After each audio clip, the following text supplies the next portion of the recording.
Hello, welcome to EPG Pathshala. I am Dr. Anurekha Chariwag, Assistant Professor, Department of Sociology, Savitribai Phule, Pune University. I am coordinating the paper on Sociology of Gender. Today we are going to discuss the module titled Ecofeminism. In this module, we will explain the interconnections between capitalism and patriarchy, and through it explain the linkages between women and nature. We will also look into the distinct perspectives within ecofeminism. Further, we will also try to look into the concepts of ecofeminism, ecology, ethics, and nature. Emergence of ecofeminism. Ecofeminism emerged in the 1970s with the increasing consciousness of the connections between women and nature. Movements all over the world are then dedicated to the continuation of life on earth, like the Chipko movement in India or Green Belt movements in Kenya are all termed as ecofeminist movements. These movements point out to the connection between women and nature. Ecofeminism emerged in the West as a product of the peace, feminist and ecology movements of the late 1970s and the early 1980s. The term ecofeminism was coined by French writer Francois Ebon in 1974. It was further developed by King in about 1976 and became a movement in 1980. With the organization in the same year of the first ecofeminist conference, Women and Life on Earth, Ecofeminism in the 1980s at Amherst, Massachusetts, US. According to ecofeminist King, ecofeminism is all about connectedness and wholeness of theory and practice. It sees the devastation of the earth and her beings by the corporate warriors and the threat of nuclear annihilation by the military warriors as feminist concern. It is the same masculinist mentality which would deny us our right to our bodies and our own sexuality, and which depends on multiple systems of dominance and state power to have its way. Whenever women protested against ecological destruction, the threat of atomic destruction of life on Earth, new developments in biotechnology, genetic engineering and reproductive technology, they discovered the connections between patriarchal domination and violence against women, the colonized non-Western, non-white people and nature. It led to the realization that the liberation of women cannot be achieved in isolation from the larger struggle for preserving nature and life on Earth. Ecofeminism includes these perspectives that are usually unrecognized in the mainstream, focusing on the aspect of exploitation of women and nature through male domination. Nature of ecofeminism. Ecofeminism is based on certain fundamental claims that point out to the existence of important connections between the operation of women and the operation of nature. It is essential to understand the nature of these connections in order to understand the operation of women and nature, and finally, every feminist theory must include an ecological perspective and vice versa. Ecofeminism can be defined as a value system, as a social movement and a practice which also offers a political analysis that explores the link between androcentrism and environmental destruction. It is an awareness that begins with the realization that the exploitation of nature is intimately linked to the Western man's attitude towards women and tribal cultures. For ecofeminists, therefore, the domination of women and nature is basically rooted in the ideology. In order to overcome this, one needs to reconstruct and reconceptualize the underlying patriarchal values and structural relations of one's culture and promote equality, non-violence, non-hierarchical forms of organization to bring about new forms.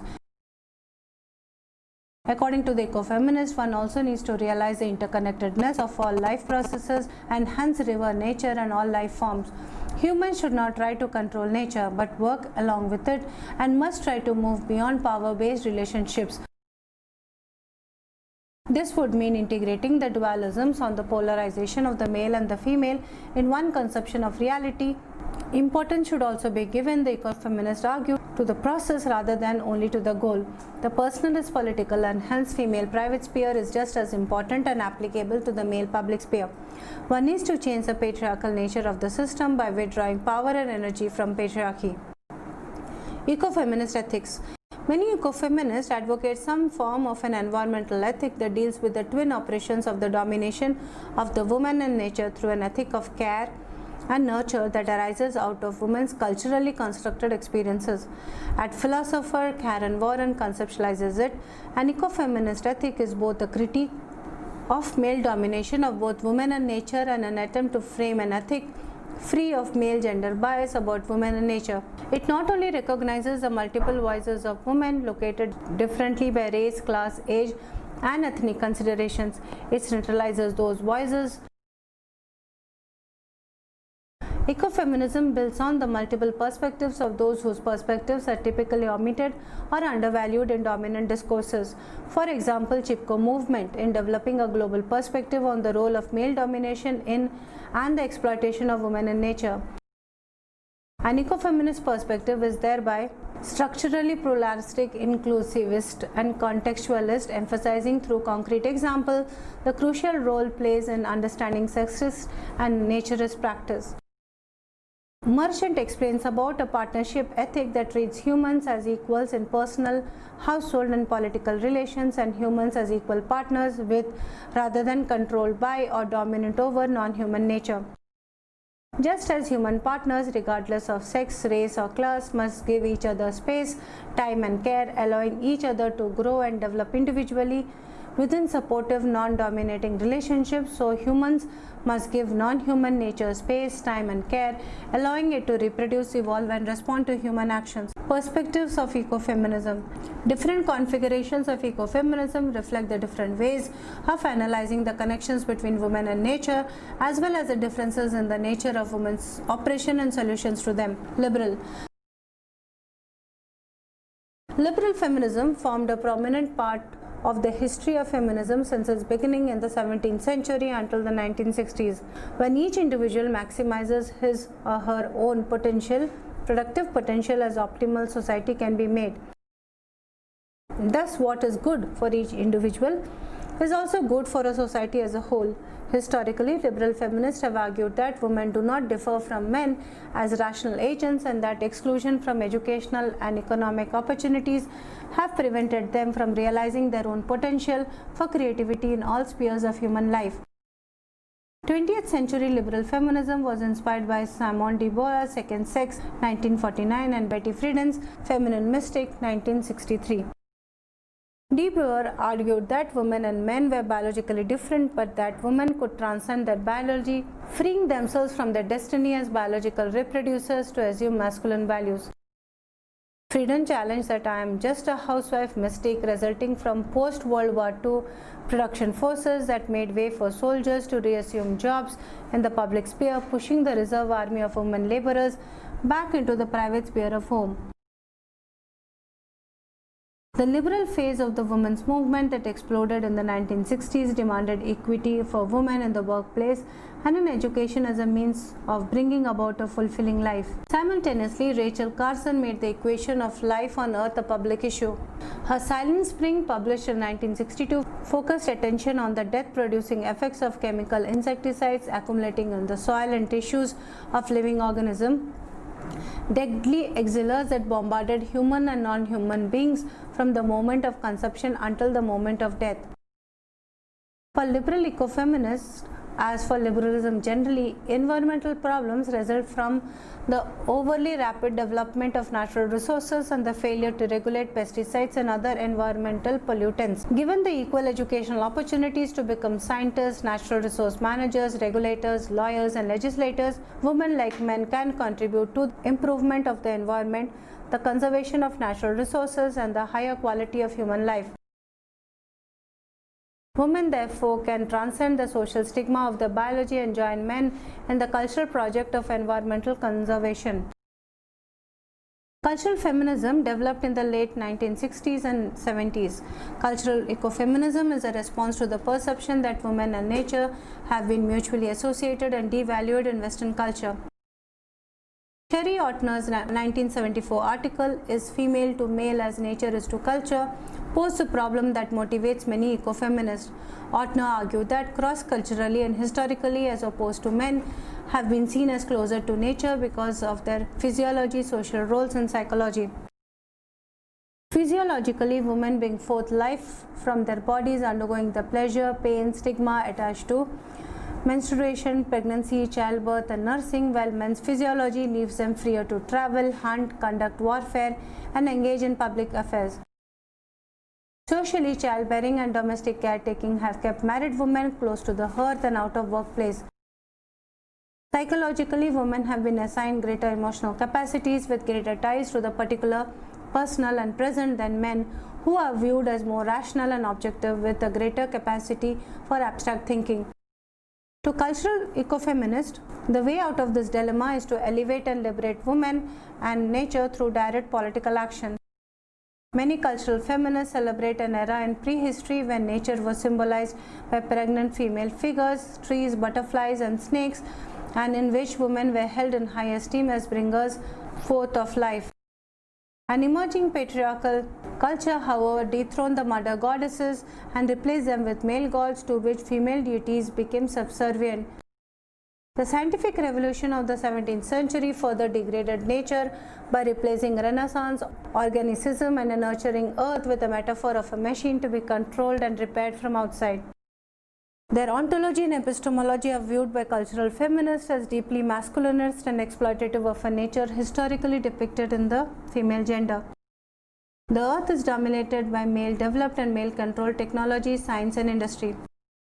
Often stemming from an anti-science, anti-technology standpoint, cultural ecofeminism celebrates relationship between women and nature through revival of ancient rituals centered on goddess worship, the moon, animals and the female reproductive system. A vision in which nature is held in esteem as mother goddesses is a source of inspiration and empowerment for many ecofeminists. Goddess worship and rituals centered around the lunar and female menstrual cycles, lectures, concerts, art exhibitions, street and theatre productions, and direct political action are all examples of the revisioning of nature and women as powerful forces. Cultural ecofeminist philosophy embraces intuition and an ethic of caring and web-like human-nature relationship. Women's biology and nature are celebrated as sources of female power. Socialist and Marxist. Socialist ecofeminism is a feminist transformation of socialist ecology that makes category of reproduction rather than production central to the concept of a just, sustainable world. Like Marxist feminism, it assumes that non-human nature is a material basis of all life and that food, clothing, shelter and energy are essential to the maintenance of human life. Nature and human nature are socially and historically constructed over time and transformed through human praxis. Nature is an active subject and not a passive object to be dominated, and humans must develop sustainable relations with it. It goes beyond cultural ecofeminism in offering a critique of a capitalist patriarchy that focuses on the dialectical relationships between production and reproduction and between production and ecology. Socialist ecofeminism and production. As producers and reproducers of life, women in tribal and traditional cultures over the centuries have had highly significant interactions with the environment.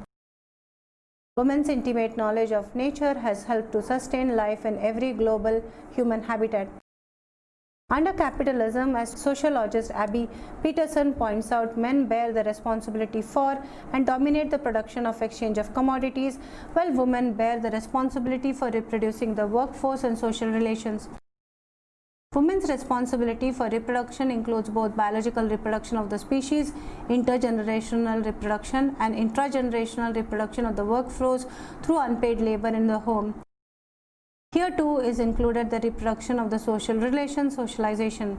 Under industrial capitalism, reproduction is subordinate to production. Socialist ecofeminism and reproduction. Socialist ecofeminism focuses on the reproduction of life itself. In nature, life is transmitted through the biological reproduction of the species in the local ecosystem. Lack of proper food, water, soil chemicals, atmospheric gases, adverse weather, disease and competition by other species can disrupt the survival of offspring to reproductive age. For humans, reproduction is both biological and social. First, enough children must survive to reproductive age to reproduce the community over time. Too many put pressure on the particular mode of production, affecting the local ecology. Second, by interacting with external nature, adults must produce enough food, clothing and shelter and fuel on a daily basis to maintain their own subsistence and sustain the quality of their ecological homes. Both the intergenerational biological reproduction of humans and other species and intragenerational reproduction of daily life are essential to continuing life over time. Sustainability is the maintenance of an ecological, productive, reproductive balance between humans and nature, the perpetuation of quality of all life. Feminists debate that women's bodies are being turned into production machines, into sites of experiments with Western interest in order to test birth control techniques and devices, contraceptives, even those that are declared as unsafe and banned in Western countries, as well as for in vitro fertilization experiments and so on. Reproductive freedom means freedom of choice, freedom to have or not to have children in a society that both needs them and provides for their needs. Like cultural ecofeminism, socialist ecofeminism protests chemical assaults on women's reproductive health but puts them in the broader context of the relations between reproduction and production.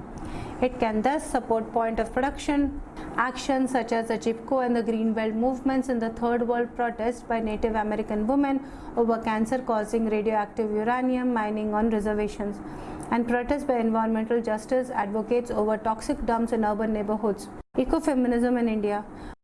Vandana Shiva is one of the most prominent ecofeminists in India. Her work can be categorized as belonging to the radical strand of ecofeminism. However, her critique of the entire development model and its effects on environment places her more on the side of socialist framework.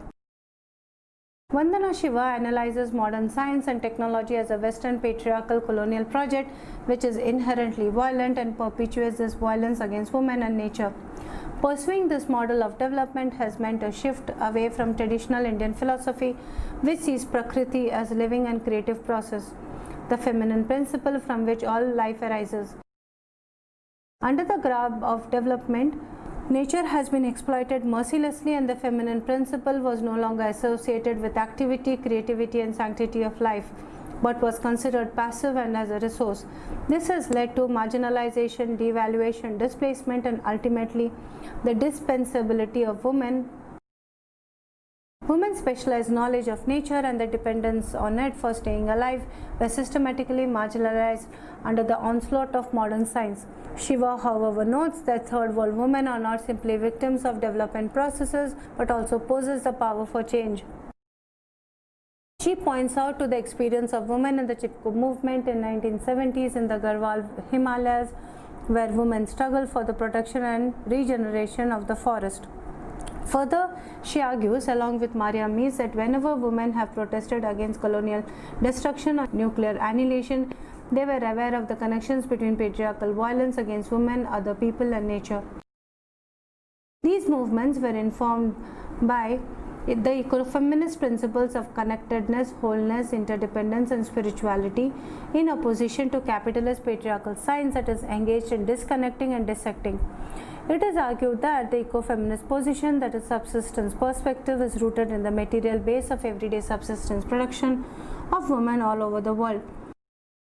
This struggle of women and men to conserve their subsistence base can become the common ground for women's liberation and preservation of life on earth. However, some scholars have highlighted the problems with Vandana Shiva's argument. Gabriel Dietrich points out that Shiva seems to propose a society that is democratically organized where people own sufficient land to survive on its produce. She seems to treat caste factors and political options as non-existent and neglects the realities of hierarchies, subordination, patriarchy, and violence within traditional tribal and peasant communities. Meerananda contends that Shiva has tried to portray the West as inherently vicious and the third world as fundamentally virtuous. She attributes a degradation of nature and the subordination of women mainly to the country's colonial history and imposition of a Western model of development. She, however, ignores the pre-existing inequalities of caste, class, power, privilege, and property relations that predated colonialism. In advocating ecofeminist principles of women's special relationship with nature, connectedness, wholeness, and so on, Shiva and Mies ignore the question of who acquires knowledge, what knowledge, and how. Alternative conceptualizations. Beena Agarwal. Beena Agarwal's feminist environmental perspective is rooted in the material reality and sees the relation between woman and nature as structured by gender and class, caste and race, organization of production, reproduction, and distribution. Agarwal explains that women's relation to the environment is socially and historically variable. Women, particularly in poor households, are both victims of environmental degradation as well as active agents in the movements of production and regeneration of the environment. They act both in positive and negative ways with the environment. The growing degradation of natural resources, both qualitatively and quantitatively, the increasing appropriation by the state and by the private individuals, as well as a decline in the communally owned property, have been primarily for the increased class gender effect of environmental degradation. The decline in the community resource management system, the increase in population and the mechanization of agriculture, resulting in the erosion of local knowledge system, have aggravated the class gender implications of the environmental degradation.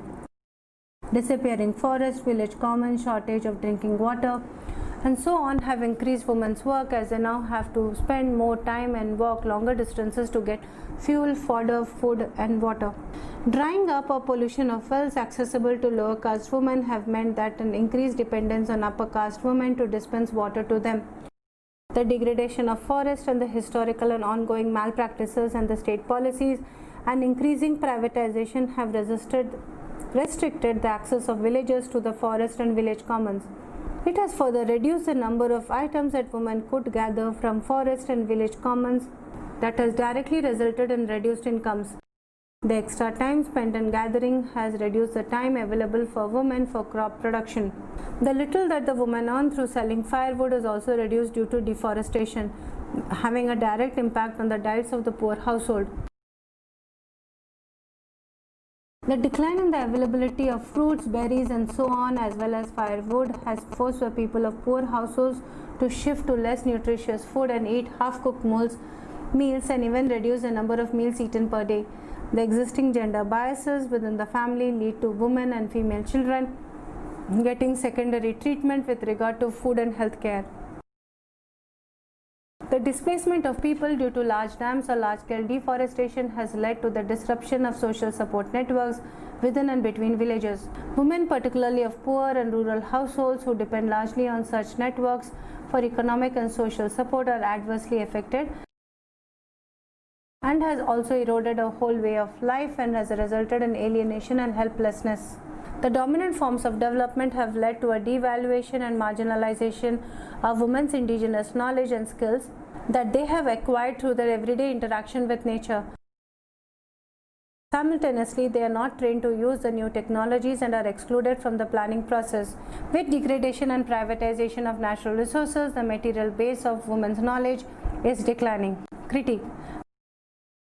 Various feminist scholars such as Cecile Jackson, Janet Bale, Meera Nanda, Bina Agarwal have pointed out this ecofeminist perspective is ethnocentric, essentialist, blind to class, ethnicity and other differentiating cleavages, ahistorical and neglects material sphere. Ecofeminist literature portrayed the historical exploitation and domination of women and nature as going hand in hand, and both are seen as victims of development. It is taken as self-evident that any harm to nature harms women equally, and since women are seen as closer to nature than men. None of the ecofeminist literature attempts to establish this linkage through concrete evidence or strong argument. It is very anecdotal and takes its position as self-evident. It locates the domination of women and nature mainly in ideology, thereby neglecting interrelated material sources of dominance based on economic advantage and political power, as well as the gender division of labor and distribution of opportunity. These ecofeminist images of women and in fact retain the patriarchal stereotypes of what men expect women to be. They freeze women as merely caring and nurturing beings instead of expanding the full range of human potentialities and abilities. The use of metaphors of women as nurturing like the earth and of the earth as female bound are regressing rather than liberating women and reinforce stereotypes.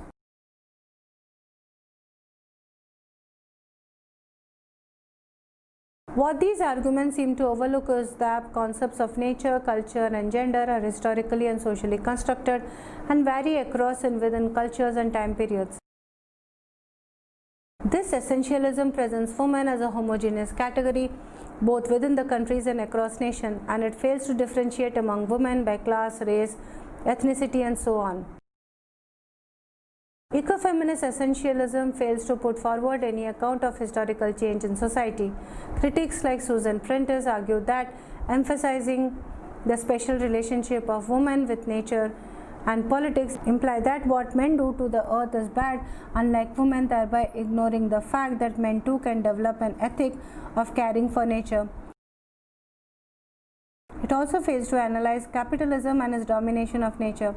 Hence, it cannot develop an effective strategy for change, since it ends in polarizing the worlds of men and women while essentializing the two categories. Historically, women's intimate knowledge of nature has helped to sustain life. With colonial intervention and capitalist development, production in traditional societies was disrupted. In conclusion of the module on ecofeminism, we have discussed about the emergence of ecofeminism in general and specific to India. Further, we have also discussed the nature of ecofeminism and also examined the relationship in terms of ecofeminist ethics. We have also analyzed the different strands of ecofeminism, which included liberal, radical and socialist. Further, we ended this module with the understanding and analysis of ecofeminism in India.